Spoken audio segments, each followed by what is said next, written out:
संग है और फिर एक डरावनी धुन में बदल जाता है। कहते हैं कुछ कहानियां सिर्फ लिखी या सुनाई नहीं जाती, वो दीवारों में दफन होती हैं, बदले की आग में सुलगती, एक श्राप में बंधी हुई। आज हम एक ऐसी ही आत्मा की कहानी में उतरने वाले हैं जिसे पूरे 12 सालों से अपने इंसाफ का इंतजार था। तो चलिए उस वाड़ी के दरवाजे पर दस्तक देते हैं जहां से ये सब कुछ शुरू हुआ। हमारी कहानी की जड़ें हैं एक श्रापित हवेली यानी वाड़ी में, और उसकी जमीन पर गिरे पहले शिकार के खून में। सोचे, एक शराबी आदमी जिसे दुनिया की कोई परवाह नहीं, उसी बदनाम वाड़ी के दरवाजे पर सो जाता है। लेकिन आधी रात को जब उसकी आंख खुलती है तो सामने चांद नहीं बल्कि एक खौफनाक चेहरा होता है, हवा में तैरता एक किन्नर का भूत। इससे पहले कि वो चीख भी पाता, उसकी आंखें कोयले की तरह काली पड़ जाती हैं और उनसे खून बहने लगता है। और फिर बस खामोशी। और अब कहानी में एंट्री होती है सागर की, शहर का एक महत्वाकांक्षी एम्बिशियस रियल एस्टेट एजेंट। उसे 1 महीने के अंदर इस भूतिया बाड़ी को बेचने का समझे एक नामुमकिन सा काम मिला है। वो भूत प्रेत की इन कहानियों पर हंसता है, पर उसे क्या पता था कि उसकी ये हंसी बहुत जल्द चीखों में बदलने वाली है। वहां एक लोकल चाय वाला है, संजू। वो सागर को वाड़ी की पूरी कहानी बताता है कि कैसे ठीक 12 साल पहले बसंत पंचमी के दिन छमछमी नाम की एक किन्नर डांसर की मौत हुई थी, और उसी रात राजा ने भी खुदकुशी कर ली। लोग कहते हैं तब से ये जगह श्रापित है और छमछमी की आत्मा अपने बदले के लिए यहाँ भटक रही है। तो सवाल ये उठता है कि आखिर ये छमछमी थी कौन, और उसके साथ ऐसा क्या हुआ था कि उसकी आत्मा 12 साल बाद भी इस कदर बदले की आग में जल रही है। चलिए जरा अतीत के पन्ने पलटते हैं। छमछमी सिर्फ एक कलाकार नहीं थी, वो राजा के दरबार की जान थी। राजा उसे अपनी छोटी बहन की तरह मानते थे, उसे बहुत सम्मान देते थे, और शायद यही बात कुछ लोगों की आंखों में चुभ रही थी। उस रात जो हुआ वो सिर्फ हत्या नहीं, विश्वासघात था। राजा के दिए सम्मान से जलकर उनके ही भतीजे कुंवर और उसकी मां रमावती ने मिलकर छमछमी को जहर दे दिया। लेकिन उनका पाप यही नहीं रुका। जब राजा ने उन्हें रंगे हाथों पकड़ लिया तो अपना राज छिपाने के लिए उन्होंने बेरहमी से राजा का भी गला घोट दिया। एक ही रात में 2 मौतें। और ठीक इसी वक्त कहानी में एक नया मोड़ आता है। सागर की मदद करने के लिए उसकी गर्लफ्रेंड दिव्या अचानक गांव पहुंच जाती है। लेकिन उसके आने के बाद से ही कुछ अजीब है। उसका व्यवहार, उसका सारा ध्यान जैसे सिर्फ और सिर्फ उस वाड़ी पर ही टिका हो। अब जरा कहानी का रुख उन हत्यारों की तरफ मोड़ते हैं जो 12 सालों से अपने सीने में एक बहुत ही गहरा और खूनी राज दबाए बैठे हैं। तो मिलिए कुंवर और रमावती से।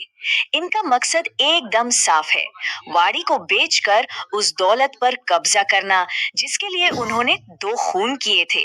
लेकिन बसंत पंचमी की तारीख जैसे जैसे नजदीक आ रही है, उनका डर भी बढ़ता जा रहा है। रमावती के ये शब्द ही उनके डर को साफ साफ दिखा देते हैं। वो किसी भी कीमत पर अपने 12 साल पुराने राज को दफन रखना चाहती हैं। लेकिन उन्हें क्या पता था कि किस्मत ने उनके लिए कुछ और ही सोच रखा है। तो समझिए, यहाँ 2 ताकतें आमने सामने खड़ी थी। एक तरफ था लालच, जो अपना राज छिपाना चाहता था, और दूसरी तरफ थी इंसाफ की प्यास, जो अपना बदला लेना चाहती थी।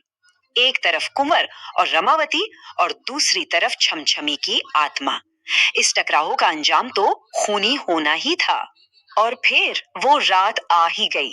12 साल के इंतजार के बाद कहानी अपने सबसे भयानक मोड़ पर पहुंच चुकी थी। बदले की रात, जगह वही वाड़ी, मौका बसंत पंचमी की रात। वाड़ी को शुद्ध करने के लिए एक हवन रखा गया है, और कुंवर और रमावती भी वही मौजूद हैं।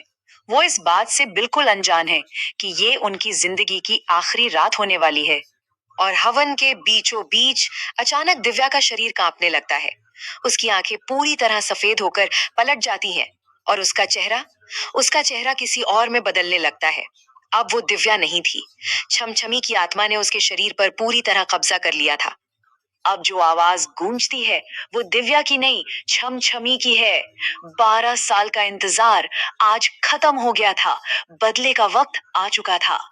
और इसके बाद शुरू होता है मौत का वो भयानक तांडव।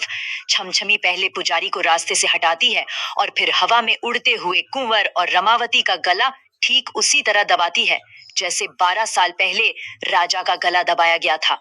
उनकी आंखों से भी खून बह रहा था, बिल्कुल छमछमी की तरह। ये सिर्फ मौत नहीं थी, ये कुदरत का इंसाफ था। बदला तो ले लिया गया, लेकिन उसके बाद क्या हुआ? क्या छमछमी की आत्मा को शांति मिली? अपने कातिलों को सजा देने के बाद छमछमी की आत्मा की आंखों से आंसू बहते हैं। 12 साल का दर्द, 12 साल का इंतजार आज जाके खत्म हुआ और वो आत्मा हमेशा के लिए गायब हो जाती है। दिव्या का शरीर बेसुध होकर जमीन पर गिर पड़ता है। लेकिन कहानी अभी खत्म नहीं हुई थी। 3 दिन बाद एक आखिरी राज सामने आना बाकी था।